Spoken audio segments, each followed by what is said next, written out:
I've buried 3 good horses in my life, and each time I told myself I'd never let another animal put its hurt inside me like that again.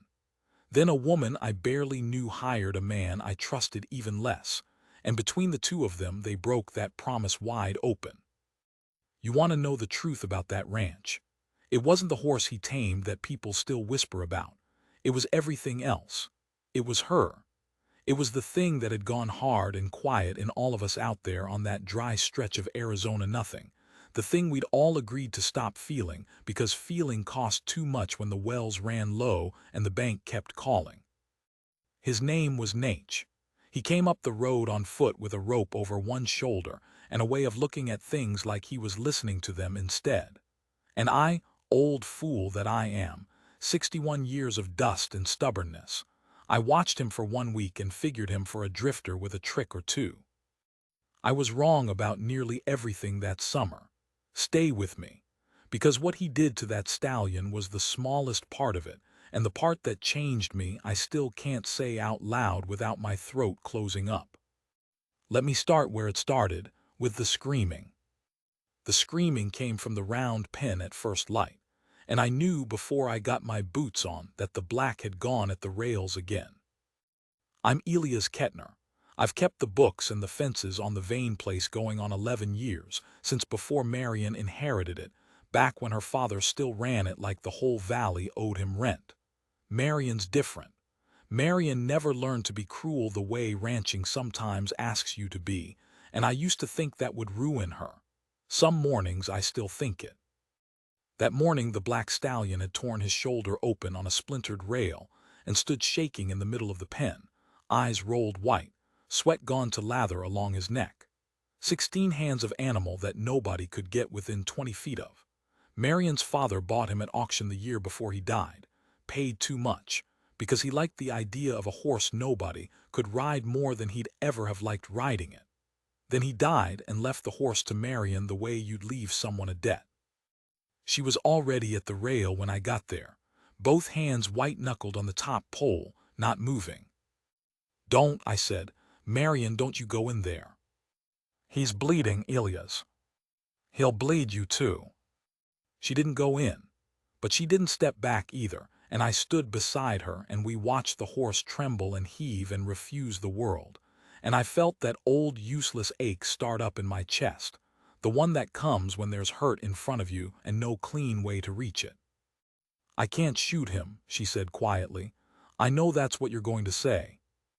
I hadn't been going to say it, but I'd been thinking it, and she knew me well enough to hear the thought. "I found a man," she said, "in Wilcox. Manuel says he's the best there is with a bad horse, says he's Apache, Chiricahua, says he's got away." She finally looked at me, and there was something raw and stubborn and frightened in her face. "I already wired him the money for the road." I remember I laughed, not kindly. "You wired money to a man you've never met on Manuel's say-so." "I'm out of better ideas." She turned back to the horse. "So are you." She was right, and that's what stung. He came 3 days later. I'd built him up in my head by then, some hawk-faced medicine man out of a dime novel, feathers and mystery. What came up the road instead was a lean man in a faded work shirt and a hat older than my youngest grandchild, carrying nothing but a bedroll, a canteen, and a coiled rope worn soft with handling. Middle 40s maybe, walked like his feet knew the ground personally. When he got close I saw a long white scar running up from his collar into his jaw, and eyes so dark and still they made you feel loud just standing near them. "You'll be Kettner," he said, "not a question. And you'll be the horseman." "Naiche." He looked past me at the barn, the pens, the sag in the west fence line I kept meaning to fix, then back at me, and something almost like humor moved at the corner of his mouth. "You've got a horse that wants to die and a fence that's helping him." I didn't like him. I want to be honest about that. I didn't like how fast he'd read the place, didn't like the ease of him, the way he didn't seem to need my approval or anybody's.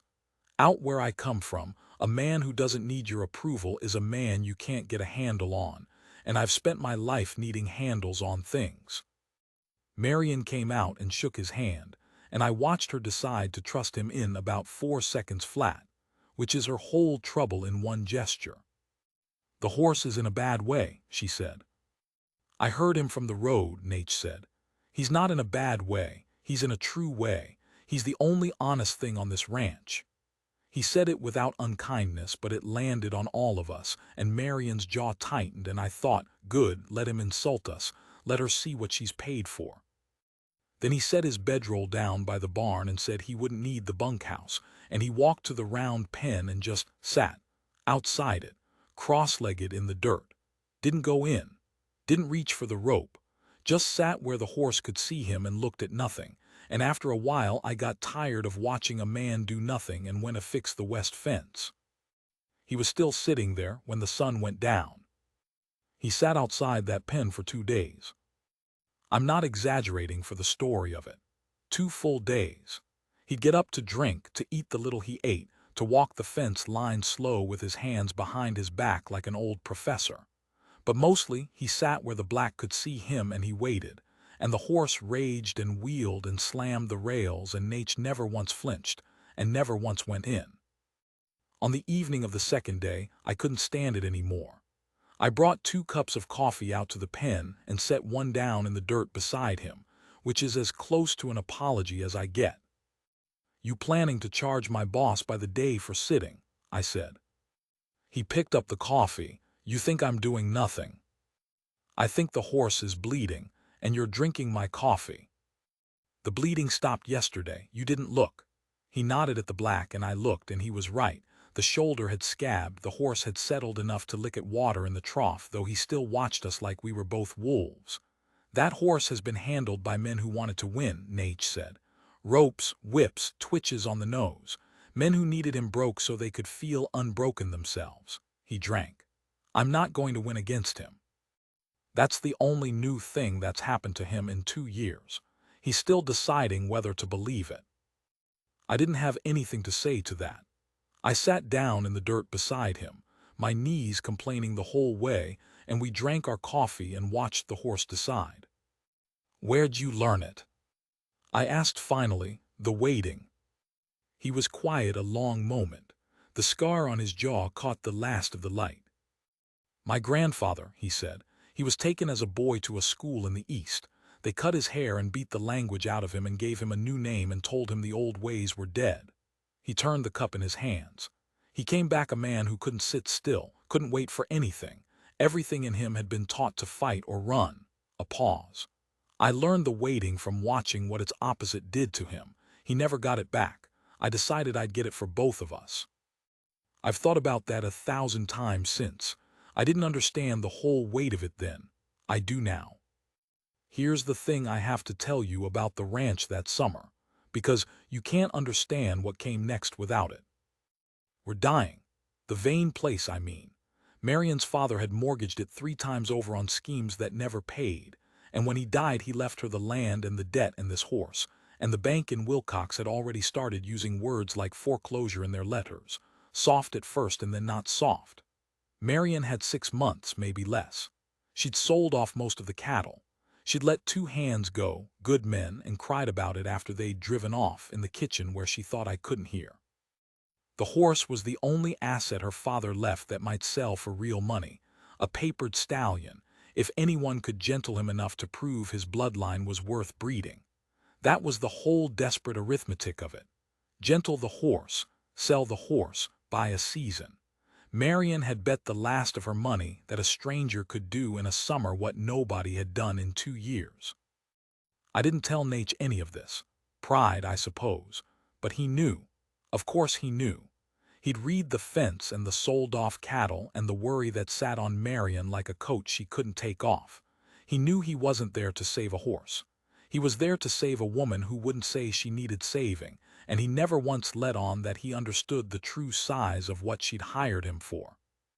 That's the part I keep coming back to. He could have taken her money and gentled the horse and left. Instead, he did something harder, and it cost him, and I watched it cost him, and I still don't know if I'd have had the spine to pay what he paid. On the 3rd day, he went into the pen. He didn't announce it.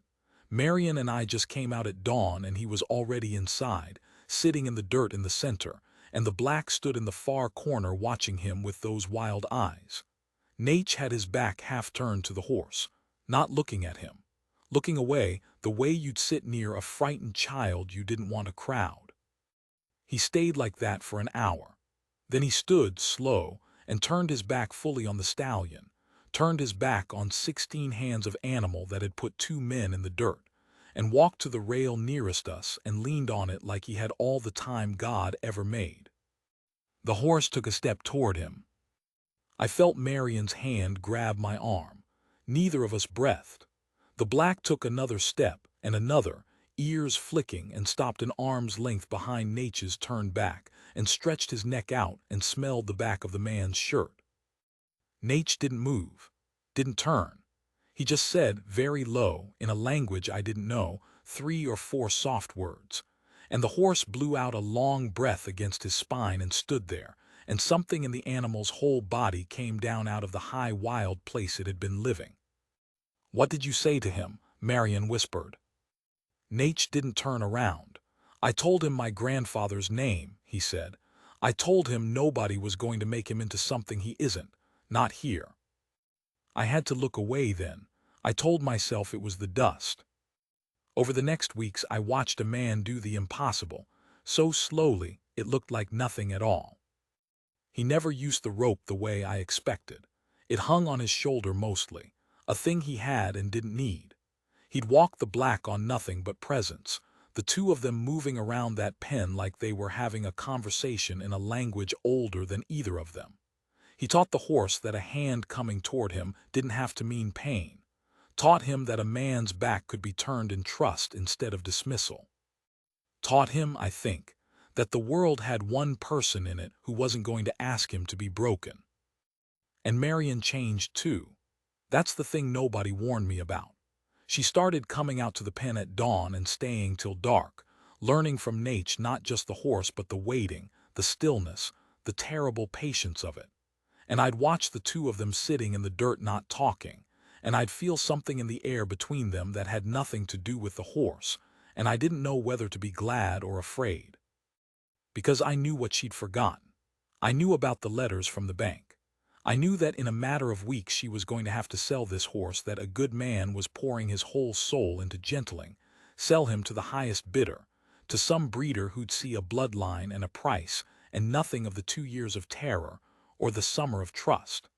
I knew that the better Naiche did his job, the more it was going to break all 3 of us when the job was done. I knew, and I didn't say it, and that silence is a thing I'll answer for. The morning the bank's man drove out to appraise the stock, Naiche was in the pen with the black eating grain from his open palm. And I saw the bank's man watching, and I saw him do the arithmetic, and I saw Marion see it too, and I saw her face when she understood, all at once, exactly what she'd built and exactly what she was going to have to sell. The bank's man was named Prentice, and he wore town shoes to a working ranch, which tells you everything. He stood at the round pen with his ledger under his arm and watched Naiche feed the black from an open hand, and I watched Prentice's face do the arithmetic I'd been dreading all summer. He saw a papered stallion. He saw a bloodline. He saw a number with enough zeros to make the bank's letters stop coming, and he did not see one single thing that had happened out there in the dirt to make that number possible. "Well now," he said, "that's a considerable improvement in the asset." The asset, that's what a summer of a man's soul comes to on a ledger, the asset. Marion stood very straight beside him.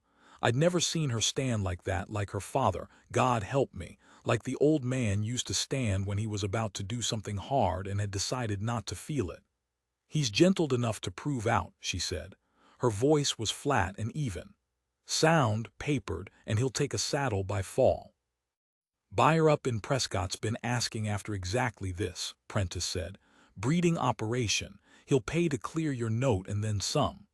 He made a small mark in his ledger, a little scratch of ink that I swear I heard.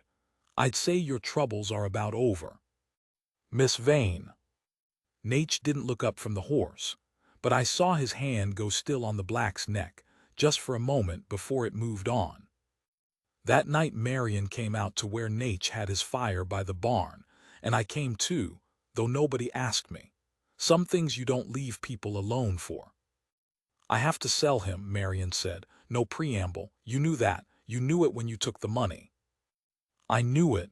Naiche fed a stick to the fire. Then why? Her voice cracked and she caught it. Why did you do it like that? Why did you make him? She couldn't finish. She meant, why did you make him love you? Why did you make me watch? Why did you make it real when you knew it had to be sold? Naiche was quiet a long time. The fire popped.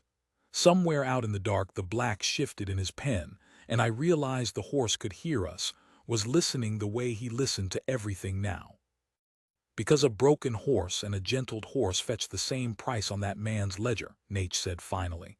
The number doesn't know the difference, but the horse knows, and you know, and I wasn't hired by the number.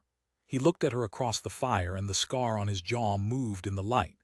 You didn't pay me to make you an asset, Marion. You could have shot him in the spring and saved yourself the summer. You didn't. I've been trying to figure out all season what you actually hired me for, and I think I finally know. What? She said, barely a word. You hired me to prove it could be done gently, he said. The whole thing, the horse, the ranch, your life. You needed to know there was a way through that didn't require you to become your father. He stood and knocked the dust from his knees. I can't tell you whether to sell him, that's yours, but don't you dare tell yourself the summer was for nothing just because it ends in a sale. The summer was the point. The sale is just the weather. He walked off into the dark toward the pen, and I heard him say 3 soft words to the horse, and Marion put her face in her hands, and I did the only useful thing I know how to do at a moment like that, which is nothing, and be there while it happens. The buyer from Prescott came 10 days later. He was better than Prentice, I'll say that. A real horseman, hands scarred from real work, and he stood at the rail and watched the black move, and I could see he knew what he was looking at. He watched Naiche work the horse through his paces, watched the stallion take a saddle blanket without a flinch, watched him come to a raised hand instead of shying from it. 2 years he was unrideable, the buyer said. I don't believe it, look at him. Believe it, I said. He named a price then that made my chest go tight. It was more than enough. It was the note cleared, and a year of breathing room and 2 hands hired back and the west fence fixed for good. It was everything Marion had bet the summer on, sitting right there in a stranger's mouth, waiting for her to say yes. And Marion looked at the horse. And the horse, I swear this on what's left of my life, the horse looked back at her, then swung his big head and looked at Naiche standing quiet at the rail, and then back at Marion like he was asking her a question he already knew the shape of. He comes with a condition, Marion said. The buyer raised an eyebrow. A papered stallion at that price doesn't usually come with conditions. This one does. Her voice was steady now, steadier than I'd heard it all summer. He was gentled a particular way. He trusts a particular way. If you ever put a rope on him to break him, or a whip, or a twitch, if you ever try to win against him, you'll ruin 2 years of work in an afternoon and you'll have paid this price for a wild horse. So I need your word. He gets work the way he was made, gentle or not at all. The buyer looked at her a long moment, then at Naiche. Then slowly he smiled, not a town smile, a real one. I've bought 40 horses in my life, he said. Nobody's ever made me promise to be kind to one. He put out his hand. You have my word, Miss Vane, and I'll tell you true, a horse somebody cared about this much is a better horse. I'll not undo it. Marion shook his hand, and I watched her sell the thing her father left her, the way her father never could have sold it, with a condition on it that cost her nothing on the ledger and everything otherwise, and I understood then what Naiche had meant. She hadn't become the old man. She'd found the other way through. It had been there the whole time. She just needed someone to sit in the dirt for 2 days and show her it was real. They loaded the black at first light, so he'd travel in the cool. Naiche led him up into the trailer himself, on nothing but a soft rope and a hand on the neck, and the horse went because Naiche asked him to and for no other reason on this earth. At the top of the ramp Naiche stopped, and put his forehead against the black's forehead and stood like that a moment, and said the three words one last time. I never did learn what they were. Some part of me is glad I don't. Then he backed down the ramp and the buyer's man closed the trailer, and the black called out once, high and sharp, and Naiche didn't answer it, because answering would have only made it worse, and sometimes the kindest thing and the hardest thing are the same thing wearing one coat.